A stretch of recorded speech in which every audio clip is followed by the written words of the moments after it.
Tape 3W suivi d'école au Sénégal.com. À école au Sénégal, c'est facile, tu n'as qu'à te connecter. Tape école au Sénégal, les leçons sont beaucoup plus détaillées. En D, nous allons voir l'eau, une préoccupation majeure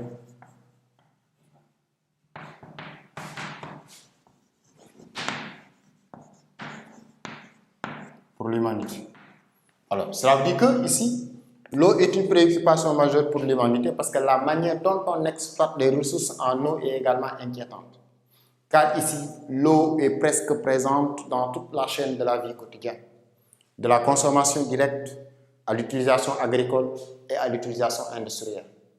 La consommation directe, ça veut dire que l'eau est utilisée par les êtres humains, par les animaux, dans le cadre de leurs besoins primaires pour boire, pour se laver, pour nettoyer, pour laver leurs habits, etc. Il est également utilisé par l'homme dans les activités agricoles pour arroser, c'est-à-dire pour la reproduction des espèces agricoles. Il est également utilisé dans les industries à travers l'évacuation des déchets. Il y a certaines entreprises ou certaines industries chez l'eau qui évacuent les déchets, à travers également le nettoyage, mais également à travers le refroidissement, surtout au niveau des industries métalliques et autres. Donc, l'eau est utilisée dans presque tout le processus de la vie humaine. C'est la raison pour laquelle on parle ici de l'eau en tant que préoccupation majeure pour l'humanité. Et de là, on fait référence à une surexploitation des ressources en eau. Alors, la consommation d'eau augmente rapidement dans le monde et à la fois en raison d'une population mondiale croissante, donc des besoins, mais aussi en fonction de l'extension des surfaces irriguées et de l'augmentation des niveaux de vie dans toute la planète. Et ça, c'est en rapport avec ce que je parlais tout à l'heure. Ça veut dire que si on dit que dans le monde, il y a une augmentation rapide de la population mondiale, ou tout simplement, pardon, d'augmentation de la population mondiale. Si la population mondiale augmente, ça veut dire également que les besoins aussi, les besoins en eau vont également augmenter. Tout simplement parce que plus d'hommes, plus on utilise de l'eau. Ensuite, il y a l'augmentation des surfaces irriguées. Et même l'augmentation des surfaces irriguées peut être en rapport avec l'augmentation de la population, car les surfaces irriguées, c'est pour la population, c'est pour l'agriculture. Quand on parle de l'agriculture, c'est pour essayer de satisfaire les besoins primaires en matière de consommation des individus. C'est ce qui fait qu'ici, par exemple, les pays qui cultivent, par exemple, ce qu'on consomme, si je prends l'exemple du Sénégal, on consomme du riz. Si on avait fait en sorte que le riz que nous consommons est cultivé au Sénégal, cela va nous permettre d'atteindre une autosuffisance en riz. À partir de ce moment, les surfaces irriguées vont tout simplement augmenter parce que la culture de riz a besoin d'eau. Donc, l'augmentation des besoins en utilisation de l'eau. Aujourd'hui, les besoins en eau des hommes sont considérables. Chaque jour, plus de 7,58 milliards de litres d'eau sont puisés. 7,58 milliards de litres d'eau sont puisés. Alors, ça c'est énorme et très important aux différentes sources d'eau douce du monde pour satisfaire les besoins domestiques, industriels et agricoles que je parlais tout à l'heure. Ça veut dire que ces 7,8 milliards de litres d'eau qui sont puisés dans les différentes sources d'eau douce de la planète sont destinés à la consommation directe, c'est-à-dire à la consommation de l'homme, aux besoins de l'homme sur le plan domestique. Et quand on parle de besoins domestiques, c'est ce que j'expliquais tout à l'heure, le fait que l'homme l'utilise directement pour boire, pour manger, pour se laver, pour cuisiner, etc. Mais également les besoins industriels. Là également tout à l'heure, j'ai donné l'exemple des industries qui utilisent de l'eau pour l'évacuation des déchets, mais également pour le refroidissement et aussi pour l'agriculture. On ne peut pas faire de l'agriculture sans eau. Ça veut dire que donc, à partir de ce moment, l'homme a besoin d'utiliser des ressources en eau pour l'agriculture. Ensuite, nous avons dit que la consommation mondiale d'eau a quintuplé entre 1950 et 2005. La consommation en eau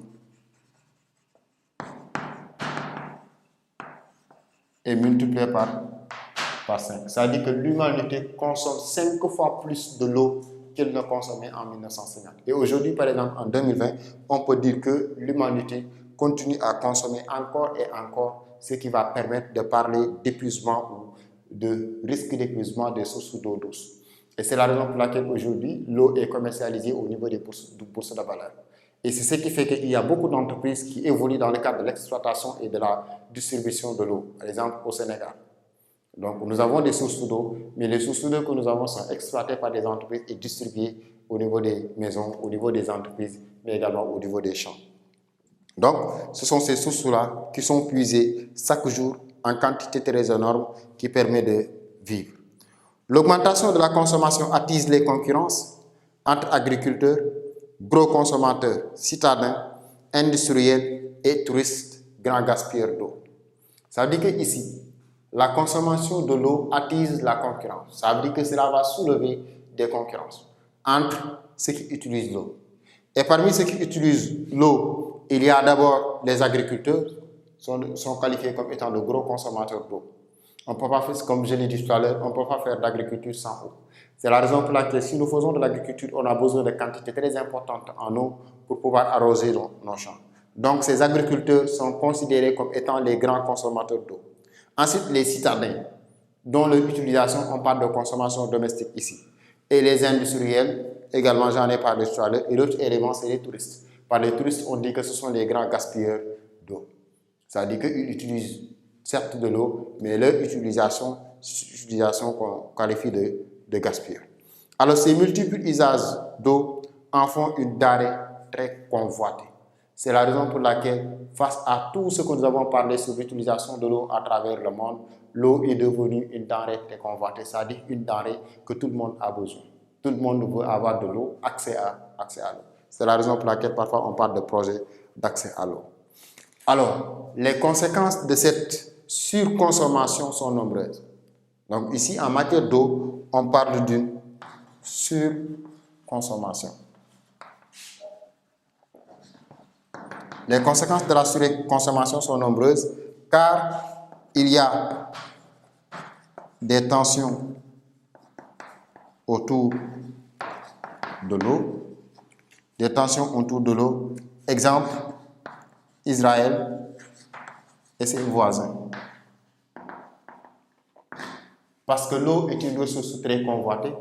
C'est la raison pour laquelle là où il y a les sources d'eau, puisque entre l'Israël et ses voisins, il y a un problème d'espace, il y a un problème de limite géographique. C'est la raison pour laquelle parfois les eaux sont source de tension. Ou au-delà même d'Israël et ses voisins, on peut parler de Sénégal et ses voisins également, notamment entre le Sénégal et la Mauritanie, où le contrôle de l'eau ou la maîtrise de l'eau fait parfois défaut ou tout simplement est source de tension, ce qui fait que souvent on entend qu'il y a des problèmes par rapport aux licences de pêche entre les pêcheurs de Guet-Ndar et les pêcheurs mauritaniens qui sont souvent victimes d'agressions et qui est lié tout simplement au fait qu'ils entrent dans leur territoire. Il y a également la compétition entre États. C'est-à-dire les États sont en perpétuelle compétition, surtout par rapport à l'eau. Et on parle également de stress hydrique. Là également, ça fait partie des conséquences de la surconsommation. Il y a également la pénurie. Si on continue à utiliser l'eau de façon abusive, on va finir par avoir des pénuries d'eau. Par exemple, si vous demandez à ceux qui habitaient Dakar pendant les années 1950 ou 1960, etc., les pénuries d'eau qu'on note aujourd'hui n'étaient pas présentes parce que la population n'était pas très importante. Maintenant, plus la population augmente, plus les besoins en consommation d'eau augmentent. Et si les besoins en consommation d'eau augmentent, on notera des pénuries d'eau. Il y a également augmentation du coût de l'eau. Donc aujourd'hui, l'eau coûte cher. Et ça, c'est tout à fait normal. Derrière tout produit, si le produit est convoité, le prix du produit va également connaître une augmentation. Maintenant, après le D, en 1, nous allons voir tout simplement le nucléaire. Ici, ce qui nous intéresse, c'est la surexploitation du nucléaire et ce que cela peut entraîner. Donc, la surexploitation du nucléaire entraîne 3 séries de menaces. Sont notées avec la surexploitation ou l'exploitation avec l'exploitation du nucléaire. Avec l'exploitation du nucléaire. Et ces trois séries de menaces sont quoi? D'abord, il s'agit des déchets radioactifs. Donc, ça veut dire qu'ici, par exemple, le nucléaire est l'une des sources d'énergie que le monde se tourne de plus en plus, mais cela a des conséquences, et des conséquences néfastes. Les déchets radioactifs, par exemple, ces déchets radioactifs-là qui s'accumulent au fond des océans et des continents et qui constituent ainsi un grand danger en cas de fuite. C'est-à-dire que ces déchets radioactifs sont gardés soit sur des tubes, soit dans les océans, soit dans les continents. Et à partir de ce moment, c'est des déchets qu'on ne peut pas détruire. Maintenant, on ne peut pas les détruire et s'il y a des fuites qui sont notées, cela peut engendrer des dangers, cela peut engendrer des menaces sur la population et sur également les êtres vivants. Il y a également les risques d'accidents nucléaires. C'est la raison pour laquelle les grandes puissances contrôlent l'utilisation du nucléaire. C'est ce qui avait surgi le problème entre les États-Unis et l'Iran dans le contrôle des essais sur le nucléaire. Donc, ces risques d'accident nucléaire-là, tout simplement comme celui de Tchernobyl en 1986 et de Fukushima en 2011, occasionnant une pollution durable à des milliers de kilomètres. Ça veut dire que si ces déchets nucléaires-là échappent, cela peut occasionner des pollutions à des kilomètres et des kilomètres. Ça veut dire que ça peut étendre des kilomètres. Et c'est la raison pour laquelle on va le voir avec le troisième élément, troisième série de menaces, qui va faire en sorte que ces déchets radioactifs-là vont continuer à impacter sur la vie après des décennies. C'est-à-dire après 10 ans, après 20 ans, ces déchets radioactifs-là vont continuer tout simplement à avoir des conséquences. Ce qui va nous permettre de parler du troisième série, c'est l'utilisation militaire. L'utilisation militaire. Aujourd'hui, le nucléaire est utilisé comme arme sur le plan militaire et c'est la raison pour laquelle on peut donner l'exemple des bombes atomiques de Hiroshima et de Nagasaki qui continuent toujours à avoir des impacts sur la population japonaise. C'est la raison pour laquelle tout à l'heure nous avions dit que ces déchets radioactifs-là, s'ils échappent, ça peut produire des dangers, mais ça peut causer des dangers sur la vie des hommes. Et cela est confirmé par l'utilisation militaire du nucléaire. On peut donner l'exemple des bombes atomiques à Hiroshima et à Nagasaki. Et dernière partie sur ça, nous avons les matières premières. Donc là également, la plupart sont menacées d'épuisement car surexploitées. La pollution est liée quelquefois à leur extraction comme le calcaire. Ça veut dire qu'ici, les matières premières, c'est quoi? Les matières premières, c'est ce qui permet de ravitailler les industries afin de produire d'autres produits finis. C'est-à-dire qu'aujourd'hui, les grandes entreprises ou les grandes industries viennent en Afrique ou bien dans les pays de l'Asie du Sud, de l'Amérique du Sud, etc. pour chercher de la matière première afin de ravitailler les industries. Maintenant, ces matières premières-là sont menacées d'épuisement parce que tout simplement, elles sont surexploitées. Et la surexploitation de ces matières premières peut provoquer la pollution qui est quelquefois liée à l'extraction de ces matières premières-là, notamment le calcaire. Donc, l'extraction du calcaire peut provoquer les pollutions. Des conflits peuvent également éclater souvent dans les pays riches en matières premières. C'est-à-dire que les pays qui sont très riches en matières premières, comme exemple la RDC, la République démocratique du Congo, comme exemple le Libéria, le Sierra Leone, etc. Donc ces pays qui sont très riches en matières premières, parfois dans ces pays, il y a une instabilité liée à l'exploitation de ces ressources, ce qu'on appelle des conflits qui éclatent dans ces pays-là pour le contrôle de ces matières premières. Il y a également une opposition entre les pays producteurs et acheteurs pour la fixation des prix, la destruction de l'environnement et des accidents mortels dans les industries chimiques. Ça veut dire qu'ici, il y a souvent une lutte accrue entre les pays producteurs de matières premières et les pays acheteurs de matières premières. Et de l'autre côté, il y a également parfois la destruction de l'environnement qui est liée à l'exploitation de ces matières premières-là et des accidents mortels dans les industries chimiques. C'est-à-dire que la manipulation de la matière première dans les industries chimiques peut provoquer des accidents mortels. On peut donner comme par exemple l'exemple du Bhopal en Inde en 1904. Parmi les accidents, on avait noté Bhopal. En Inde, en 1984. Il y avait également la Sonacos au Sénégal en 92. Il y avait également AZF en Toulouse en 2001, etc. Donc tout ça lié à l'exploitation de la matière première. Maintenant, par rapport à cela, quelle serait la solution?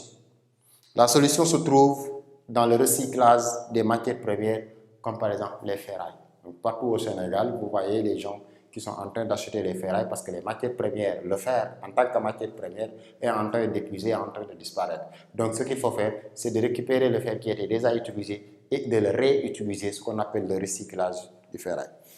Il y a également l'utilisation des produits de substitution, comme les matières plastiques. Par exemple, aujourd'hui, il est très rare de voir avec ces véhicules neufs-là qui viennent de sortir, ce n'est plus du fer, mais c'est des plastiques ou d'autres types de matières parfois qu'on ne peut même pas souder. Donc, et cela est tout simplement lié au fait que les ressources en matière première sont en train de tarir, les ressources en matière première sont en train de s'épuiser, et notamment le fer.